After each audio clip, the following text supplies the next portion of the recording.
कभी कभी कुछ केसेस होते हैं जो हमारी बेसिक सोच को तोड़ देते हैं, जो हमें ये सोचने पर मजबूर कर देते हैं कि बचपन कभी इतना खतरनाक हो सकता है क्या। और फिर सामने आता है एक नाम, अमरजीत साडा। अमरजीत सड्डा। एक ऐसा नाम जिसे दुनिया ने वर्ल्ड्स यंगेस्ट सीरियल किलर कहकर याद किया। लेकिन मेरे लिए ये सिर्फ एक सेंसेशनल हेडलाइंस नहीं है, ये एक ऐसी कहानी है जो शुरू किसी शैतान से नहीं बल्कि एक 8 साल के बच्चे से होती है। सोचो जरा, एक 8 साल का छोटा सा लड़का जिसकी उम्र में बच्चे मिट्टी से खेलते हैं, स्कूल का बैग पकड़कर भागते हैं, माँ की उंगली पकड़कर रास्ते क्रॉस करते हैं। उस उम्र में अमरजीत के हाथ खिलौनों को नहीं बल्कि 3 मासूम बच्चों की जिंदगी को पकड़कर खत्म कर रहे थे। 2006 और 2007 के बीच सिर्फ 2 साल, और इस छोटे से बच्चे ने 3 मासूम बच्चों को मार देने का कन्फेशन कर दिया। जब दुनिया ने ये सुना तो हर जगह एक ही सवाल उठने लगा, ये कैसे हो सकता है? बच्चा भी किसी को मार सकता है क्या? लेकिन अगर हम ये कहानी सिर्फ क्राइम का एंगल देखकर सुनेंगे तो हम इसे बिल्कुल गलत समझ लेंगे, क्योंकि अमरजीत का केस सिर्फ एक इविल चाइल्ड की स्टोरी नहीं है, ये एक सिस्टम की बर्बादी की कहानी है, ये गरीबी की कहानी है, नेगलेक्ट की कहानी है, मेंटल इलनेस की कहानी है, और एक ऐसी सोसाइटी की कहानी है जो इतनी बिखर चुकी थी। ये एक छोटा प्रीडेटर सबके सामने बढ़ता रहा और कोई उसे रोक नहीं पाया। इस वीडियो का पर्पस सिंपल है, हम हेडलाइंस के पीछे छुपा सच को ढूंढने वाले, हम नेचर और नर्चर जैसे सिंपल डिबेट से आगे जाने वाले हैं। हम बिहार के मुसहरी गांव की धूल भरी गलियों से लेकर पटना के साइकेट्रिक रूम तक और फिर इंडिया की जुवेनाइल होम्स तक का कंप्लीट सफर करेंगे और पूछेंगे आखिर एक 8 साल का सीरियल किलर बना कैसे। इस वीडियो के मार्फत से हम देखेंगे कि अमरजीत का एनवायरनमेंट कैसा था, मुसहर कम्युनिटी जो पीढ़ियों से जमीन के नीचे दबाई हुई है, एक ऐसी जिंदगी जहां खाना नहीं मिलता तो क्राइम्स कोई चॉइस नहीं बल्कि एक सर्वाइवल टेक्निक बन जाती है। बच्चे खुले आसमान के नीचे पलते हैं, ना सुपरविजन, ना स्कूलिंग और ना ही बेसिक सेफ्टी। और जब गांव में कोई बच्चा मर जाता है तो लोग कहते हैं कि चुड़ैल ले गई होगी। कोई ये सोच भी नहीं सकता था कि मौत किसी इंसान ने की हो। अब बात आती है अमरजीत की मेंटल स्टेट की। Conduct disorder, sadistic tenderness, emotional detachment, एक ऐसी साइकोलॉजिकल डार्कनेस जो शायद पैदा नहीं होती बल्कि बनाई जाती है। और फिर आएंगे वो हिस्सा में जहां हम सिस्टम के रिस्पॉन्स को देखेंगे, जब एक पूरा खानदान अपने बच्चे के गुनाह छुपा रहा था, जब गांव वाले चुप बैठे रहे तो पुलिस की इन्वेस्टिगेशन, मीडिया की भूख और फाइनली इंडिया की जुवेनाइल जस्टिस सिस्टम ने इस केस को कैसे हैंडल किया। तो चलिए जानते हैं इस कहानी को। कभी कभी एक ट्रेजेडी की शुरुआत किसी एक गलत कदम से नहीं होती बल्कि वो शुरुआत होती है एनवायरनमेंट से, उस जमीन से जहां एक बच्चा पलता है। और अमरजीत साडा के केस में अगर हमें उसके एक्शन को समझना है तो हमें पहले उस जगह पर जाना होगा जहां उसकी पूरी जिंदगी का फ्रेमवर्क बना, बिहार का मुसहरी गांव। ये जगह कोई मॉडर्न सिटी की तरह ब्राइट लाइट्स, मॉल्स या स्कूल वाली नहीं थी। ये एक दूसरी दुनिया थी, एक ऐसी दुनिया जहां पॉवर्टी सिर्फ एक वर्ड नहीं बल्कि एक डेली रियलिटी थी। बिहार एक ऐसा स्टेट जिसका नाम सुनते ही लोग 2 तस्वीरें इमेजिन करते हैं। एक तरफ ancient civilisation, rich culture, Nalanda जैसे शानदार हिस्ट्री, और दूसरी तरफ स्ट्रगल, अनएम्प्लॉयमेंट, कोलैप्स्ड सिस्टम। इसी बिहार में बेगूसराय डिस्ट्रिक्ट का मुसहरी गांव, जहां से अमरजीत साडा की कहानी शुरू होती है। मुसहर कम्युनिटी इंडिया के सबसे निचले सोशियो इकोनॉमिक्स वाले, मुसहर मतलब रैट ईटर। नाम ही इतना डेरोगेटरी, इस शुरुआत से ही एक स्टिग्मा उनके सर पर चिपक जाता है। हर जनरेशन यही सोचती हुई बड़ी होती है कि हम कुछ नहीं है, हमारे लिए कुछ कभी बदलेगा भी नहीं। लिटरेसी 10% से भी नीचे, पानी कभी मिल जाए तो नसीब, हेल्थ केयर बस नाम के। लोग जमीन के मालिक नहीं, वो बस मजदूरी करते हैं, और डेली वेज का मतलब है काम नहीं तो खाना नहीं। इस तरह के प्रेशर में एक बच्चा क्या सीखता है? सर्वाइवल, सिर्फ सर्वाइवल। मुसहरी के लोग फूस की झोपड़ी में रहते हैं, मिट्टी मिट्टी का फ्लोर, छान से बनी छत, बारिश में टपकती बूंदे, धूप में जलती दीवारें। इस जगह में चाइल्डहुड एक स्टेज नहीं होता, वो एक लग्जरी होती है जो किसी के पास नहीं। ऐसे एनवायरनमेंट में किसी बच्चे से emotional development, mental stability, discipline ये सब एक्सपेक्ट करना खुद एक अनफेयर डिमांड है। यहाँ बच्चे खुद अपनी अपब्रिंगिंग करते हैं, उनके पेरेंट्स, उनके टीचर, सब नेचर होती है और कभी कभी नेचर भी क्रूल हो जाती है। अब बात आती है अमरजीत के घर की। उसके पेरेंट्स नाम भी किसी को याद नहीं और शायद इसलिए उनका एग्जिस्टेंस ही हिस्ट्री से गायब हो गया। डेली वेज लेबरर्स थे, सुबह से शाम तक काम, बस इस होप में कि रात को घर में रोटी मिल जाए। उनका घर वही फूस की झोपड़ी, एक ऐसी जगह जहाँ प्राइवेसी जीरो थी और कंफर्ट कई सालों से किसी ने देखा ही नहीं। इस घर का सबसे बड़ा सेक्रीफाइस एक ही था, पेरेंट। क्योंकि जब आपके पास खुद के लिए टाइम नहीं होता तो आप बच्चे के लिए क्या करोगे। अमरजीत और उसके साथ वाले बच्चे दिन भर खुद ही अपना ध्यान रखते थे, ना स्कूल, ना सुपरविजन, ना कोई स्ट्रक्चर रूटीन, ना कोई एडल्ट जो पूछे कैसे हो, क्या सोच रहे हो, क्या फील कर रहे हो। उनका बचपन एक खुला जंगल था जहाँ हर बच्चे खुद को संभालते थे। और इस बीच में कुछ रिपोर्ट्स ये भी कहते हैं कि घर पर अल्कोहल और साइकोलॉजिकल एब्यूज का एनवायरनमेंट था। सच क्या है शायद कभी 100% कंफर्म भी नहीं होगा, लेकिन पॉवर्टी के बीच फ्रस्ट्रेशन, गुस्सा, हेल्पलेसनेस ये सब एक टॉक्सिक एटमॉस्फेयर क्रिएट करता ही। और अगर एक बच्चा इमोशनल ग्राउंडिंग के बिना बढ़ता है तो वो इमोशंस को समझना ही बंद कर देता है। अमरजीत का केस में भी यही हुआ। वो एक साइलेंट चाइल्ड बन गया, एक ऐसा बच्चा जिसका कोई गाइड नहीं, कोई एंकर नहीं, कोई इमोशनल बेस नहीं। अब ये सब तो इन्वायरमेंट था, लेकिन अमरजीत के अंदर कुछ बिहेवियरल पैटर्न्स भी थे जो बहुत अर्ली एज में नजर आ रहे थे। वो बच्चा अलग रहता था, गांव वाले कहते थे ये अकेला रहता है, पेड़ पर चढ़कर खुद से बात करता रहता था, मस्ती नहीं बस गुस्सा करता था, उसे दोस्त की जरूरत नहीं थी, वो आइसोलेशन प्रीफर करता था। और आइसोलेशन कभी कभी एक शील्ड होता है और कभी कभी एक वार्निंग्स भी। सबसे डिस्टर्बिंग बात एनिमल क्रूएल्टी, छोटे जानवरों को तकलीफ देना और उनकी दर्द पर हंसना, ये एक नॉर्मल बिहेवियर नहीं होता। साइकोलॉजी में ये एक बड़ा रेड फ्लैग होता है, कंडक्ट डिसऑर्डर का अर्ली साइन। लेकिन मुशहरी में कौन समझे, कौन नोटिस करे। वहाँ लोग इन चीजों को शरारत या बच्चे की हरकत कहकर इग्नोर कर देते हैं। कोई टीचर नहीं था, कोई काउंसलर नहीं था, कोई सिस्टम नहीं था जो बोले वेट ये नॉर्मल नहीं है, इस बच्चे को हेल्प चाहिए। गांव में कोई बच्चा मर जाता था तो लोग कहते थे कि बुरी नजर लगी होगी, भूत प्रेत का काम होगा। ऐसे बिलीफ के बीच में एक साइकोलॉजिकली डिस्टर्ब्ड चाइल्ड का बिहेवियर कौन समझेगा। जो साइन एक सिटी में अलार्म ट्रिगर कर देता है, वो साइन यहाँ हवा में घुलकर गायब हो गया। किसी ने नहीं देखा कि इस छोटे से बच्चे की आंखों में एक एबनॉर्मल कोल्डनेस ग्रो हो रही है, एक इनर स्टॉर्म धीरे धीरे शेप ले रहा था। यही था वो स्टेज जहाँ ट्रेजेडी का सीड गिल्टी साइलेंटली ग्रो कर रहा था सबके सामने।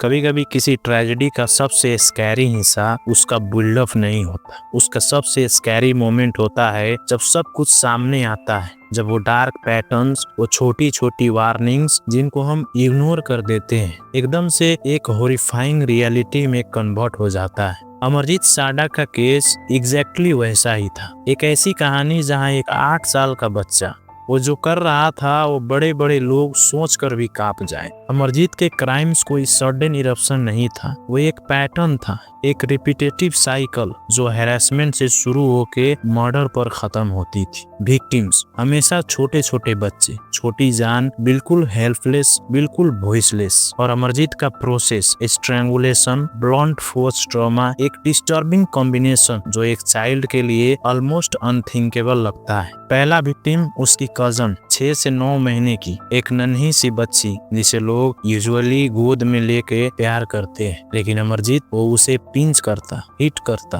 और जब वो बच्ची रोती तो उसके चेहरे पर फैसिनेशन यानी स्माइल होता, जैसे क्राइंग एक एक्सपीरियंस हो, एक क्यूरियोसिटी हो। ये क्यूरियोसिटी जल्द ही इंटेंस हुई और एक मोमेंट में वो वायलेंस बन गई। उसने उस बच्ची को स्ट्रैंगुलेट कर दिया, उसकी छोटी सी बॉडी एक फील्ड के कॉर्नर में खुद ही दफना दिया। अब सोचिए एक 8 साल का बच्चा बॉडी ब्यूरी कर रहा है, इसमें इतना प्लानिंग, इतना डिटैचमेंट छुपा होता है। और उससे भी डिस्टर्बिंग था फैमिली का रिएक्शन। पुलिस को बुलाया, नहीं। हॉस्पिटल में ले गए? नहीं। उन्होंने बोला घर की बात है और अमरजीत को बस थोड़ा सा डांटा। बाकी सब ब्लेम सुपर नेचुरल चीजों पर डाल दिया। शायद किसी बुरी नजर ने मार दिया। एक कंप्लीट कवर अप। और जब कोई बच्चा फील करता है कि उसके एक्शन को कोई कॉन्सिक्वेंसेस नहीं, वो स्टॉप करता है या फिर और आगे बढ़ता है। अगला मर्डर और भी ज्यादा हॉरिफाइंग था, क्योंकि इस बार विक्टिम कोई दूर का रिश्तेदार नहीं बल्कि उसकी अपनी छोटी बहन थी, बस 6 से 8 महीने की। घर का एनवायरनमेंट वैसा ही था। पेरेंट्स काम से थके हुए सो रहे थे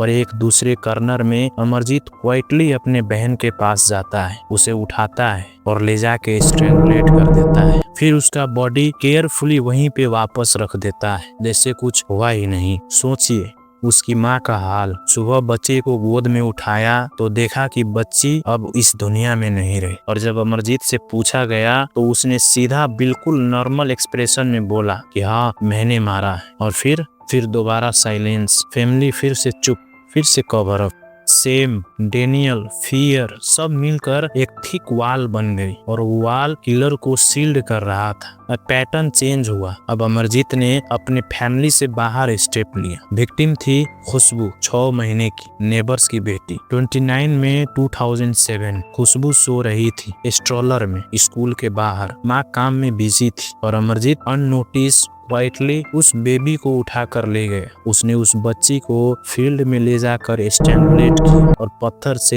हेड ट्रॉमा दिया, फिर जमीन में दफना दिया। ये कोई एक्सीडेंट नहीं था, ये कोई इम्पल्सिव नहीं था, ये अपॉर्चुनिटी ड्राइवन वायलेंस था। पर इस बार सच छुप नहीं पाया। एक विटनेस ने देखा कि अमरजीत बेबी को ले जा रहा था। लोगों ने उसे घेर लिया और ये वो मोमेंट था जहाँ एक नॉर्मल बच्चा टूट जाता, रोना शुरू कर देता, डर जाता। लेकिन अमरजीत बिल्कुल काम, बिल्कुल एक्सप्रेशनलेस, और उसने गांव वालों को सीधा वो जगह दिखा दिया जहां खुशबू दफनाई गई थी, ऐसे जैसे ये एक नॉर्मल एवरीडे इवेंट। उसके बाद पुलिस को बुलाया गया। Bhagwanpur police station, officer in charge Shatrughan Kumar और सुपरिटेंडेंट अमित लोढ़ा सब क्राइम सीन पर आ गए। अमरजीत को स्टेशन ले जाया गया और उसका बिहेवियर ऐसा था जो इंसान का दिल हिला दे। इंटरोगेशन में वो अनइंटरेस्टेड था। बात तभी करता था जब उसे बिस्किट्स या टॉयज दिया जाता था। ये रिमाइंडर के अंदर से आखिर वो एक बच्चा ही था, लेकिन बहुत डार्क साइड के साथ। जब कन्फेस करना शुरू किया तो वो इनोसेंस का मास्क उठ गया।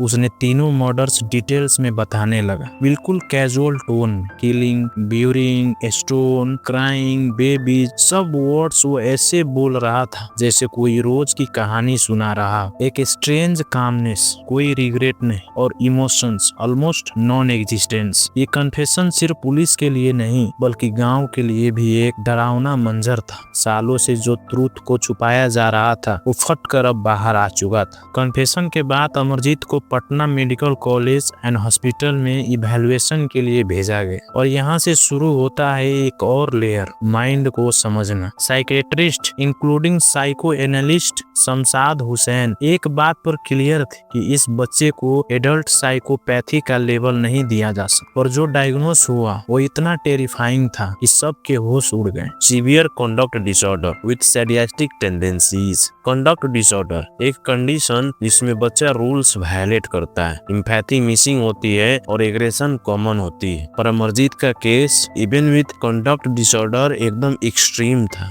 एक्सपर्ट ने बोला वो इंजरी देने में प्लेजर डिराइव करता था, यानी उसे मजा आता था। उसको बेबीज का रोने का साउंड पसंद आता था। इमेजिन करो दोस्तों कि किसी के दर्द में आपको खुशी मिले, वो भी छोटी छोटी बच्ची के दर्द से। साइकोलॉजिकल रिपोर्ट्स का कंक्लूजन सिंपल था, वो एक वेव था जिसमें बहुत सारे फैक्टर्स काम करता है। जैसे मेजर फैक्टर्स में environmental deprivation, neglect, emotional starvation, zero guidance, सब ने उसकी साइक को शेप दिया। उसके बाद आता है chemical imbalance hypothesis. Serotonin like neurotransmitters जो इम्पल्स कंट्रोल करता है, उसमें सीवियर इम्बैलेंस था। एक प्रोफेसर ने कहा he has no concept of right and wrong, यानी उसमें गलत और सही का पहचान नहीं था। मोरल डेवलपमेंट खत्म होने से पहले ही मर्डर हो चुका था। इस बच्चे के अंदर जो एम्पैथी होनी चाहिए थी वो कभी डेवलप ही नहीं हुई। जब केस मीडिया में आया तो एक न्यू मॉन्स्टर क्रिएट हो गया, वॉल्स यंगेस्ट serial killer,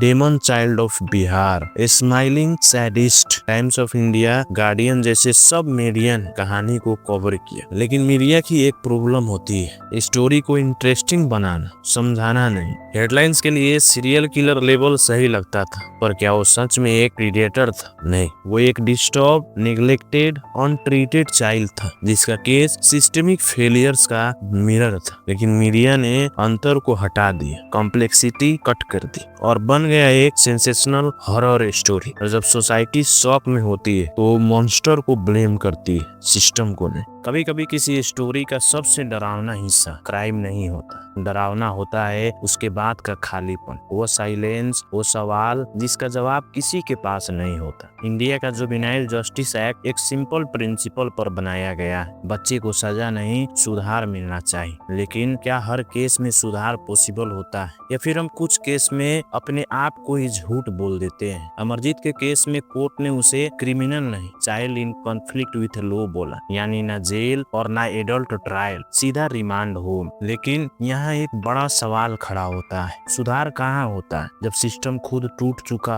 अक्सर रिपोर्ट्स बताती है over crowded rooms, under staff guards, zero mental health professionals और एक इन्वायरमेंट जो रिहैबिलिटेशन से ज्यादा सर्वाइवल पर चल रहा होता है। ये फैसिलिटीज उन बच्चों के लिए बनाई गई थी जो चोरी, भगौड़ापन या छोटे मोटे क्राइम्स में पकड़े जाते थे। लेकिन अमरजीत एक ऐसा बच्चा जिसके अंदर कंडक्ट डिसऑर्डर का सीवियर सिम्टम्स था, सैडिस्टिक टेंडेंसीज और डीप साइकोलॉजिकल डिस्टर्बेंस था। ऐसा केस को क्या सिर्फ बेसिक कंटेनमेंट से हैंडल किया जा सकता था? सच तो ये है यहाँ थेरापी नाम की चीज एग्जिस्ट ही नहीं करती थी। और ये भी हो सकता है कि अमरजीत ने अपनी पूरी जिंदगी में पहली बार एक रूम देखा जहाँ बेड, 3 वक्त का खाना था और कोई उसे मारने वाला या सताने वाला भी नहीं था। 2016 तक उसे यहीं रखा गया, 18 साल की उम्र में उसे छोड़ दिया गया। रिपोर्ट्स के मुताबिक उसे नया आइडेंटिटी भी दिया गया। आज 2026 में कोई नहीं जानता वो कहाँ है, कैसे जी रहा है, क्या वो बदला, क्या सिस्टम ने काम किया, या बस हम अंधेरे में उम्मीद का दिया जला कर बैठे हुए। मीडिया ने एक काम को बहुत ही स्टाइल में किया, एक 8 साल के बच्चे को डेमन चाइल्ड ऑफ बिहार बना दी। पर सच क्या था? वो एक डेमन चाइल्ड नहीं, बल्कि वो एक डैमेज्ड, अनहील्ड बच्चा था। सोसाइटी के लिए ये बहुत इजी होता है कि किसी को मॉन्स्टर बना दो और सारे फेलियर उसके सर पर डाल दो। क्योंकि वो मॉन्स्टर था तो हमारे सिस्टम्स, हमारे लोग, हमारे कल्चर सब सेफ हो जाते हैं, इनोसेंट हो जाते हैं। अमरजीत की कहानी एक ट्रेजेडी भी है, एक वार्निंग्स भी और एक मिरर भी। 3 जिंदगियां चली गई, एक बच्चा अपनी ह्यूमैनिटी से कट हो गया और एक पूरा गांव अपनी गिल्ट से। सबसे बड़ा सवाल, क्या इसे रोका जा सकता था अगर सिस्टम टाइम पे अपना काम करता, अगर मेंटल हेल्थ सपोर्ट होता, अगर पॉवर्टी ने फैमिली को टूटने पर मजबूर न किया होता, अगर पड़ोसियों ने रेड फ्लैग्स पर एक्शन लिया होता, तो शायद ये कहानी कुछ और होती।